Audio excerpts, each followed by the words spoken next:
ప్రశస్తమైన నామమునకు మహిమ ఘనత ప్రభావములు కలుగునుగాక.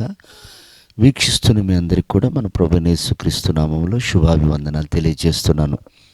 ఈరోజు మన దేవుని వాగ్దానం రోమపత్రిక 12వ అధ్యాయం 12వ వచనం.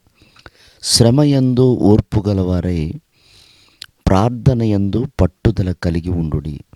ఈ వాక్య భాగంలో మనకు నేర్పిస్తున్న పాఠం ఏమిటంటే, శ్రమ కలుగుతుంది, నీవు ఓర్చుకోకుండా నిన్ను కలవరపెడుతున్న బలహీనతలను జయించటానికి పట్టుదల కలిగి ప్రార్థన చేయి అని ఆ వాక్యం మనకు నేర్పిస్తుంది. ఎందుకంటే ప్రియ దేవుని బిడ్డలారా, శ్రమ లేనిది మనకు సింహాసనం లేదు. క్రీస్తు మన కొరకు శ్రమపడి ఆయన అడుగుజాడలు మనకు మాదిరిగా ఉంచి వెళ్ళారు. దావీదు అంటాడు, నాకు శ్రమ కలగక మునుపు త్రోవ తొలగిపోయాను, నాకు శ్రమ కలిగి ఉండుట నాకు మేలాయను అంటాడు. చాలాసార్లు శ్రమల్లో అనేకులు త్రొట్టిల్లిపోతూ ఉంటారు. కానీ దేవుడు తన స్వారూప్యంలోనికి మనకి ఎదిగించుటకు దేవుడు లోకంలో ఏర్పాటు చేసిన అది మార్గమని అనేకులు గ్రహించరు. సువార్త చెప్తూ ఉంటాం, ఏసే మార్గము, ఏసే మార్గము, ఏసే మార్గము అని. మరి ఆయన నడిచిన మార్గము శ్రమల మార్గం. ఆయన నడిచి ఆయన అడుగుజాడలు మనకు మాదిరిగా ఉంచెళ్ళాడు. ఈ రోజున మనము అలా నడుస్తున్నామా? బైబిల్ సెలవిస్తుంది, నీవు ఆ సమయంలోనట ఓర్చుకోగలిగితే నీకు సింహాసనం సిద్ధంగా ఉంది.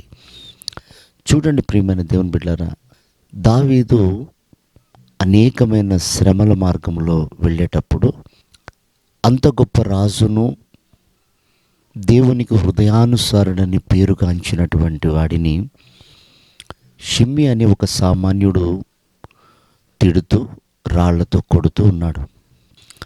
ఆ సమయంలో దావీదు దగ్గర ఉన్నటువంటి సైన్యం అతన్ని చంపుదామని వెళ్తుంటే దావీదు వారిని ఆపి, అయ్యా, అతన్ని తిట్టనివ్వండి, అతన్ని కొట్టనివ్వండి. పరమ నుండి నా దేవుడు ఆ దృశ్యాన్ని చూసినప్పుడు నా మీద జాలి పడతాడు, నన్ను కనికరిస్తాడు అని అక్కడ దావీదు మాట్లాడటం మనం వింటాం.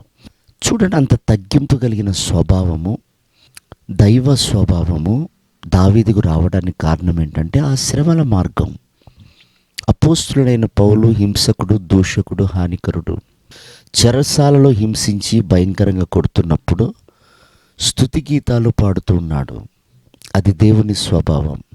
ప్రియమైన దేవుని బిడ్డలారా, ఈ స్వభావాలు మనం కలిగి ఉన్నప్పుడు లోకంలో ఉన్నటువంటి వారికి ఒక విడుదల కలుగుతుంది, మనకు ఒక పరిపూర్ణత కలుగుతుంది. కనుక ఈ శ్రమలను ప్రేమించి ఆ శ్రమలలో నుండి తొలగిపోకుండానట్లుగా ఒక బలమైన ప్రార్థనాత్మ కలిగిన వారమై ప్రభు రాకడకు సిద్ధపడదాం.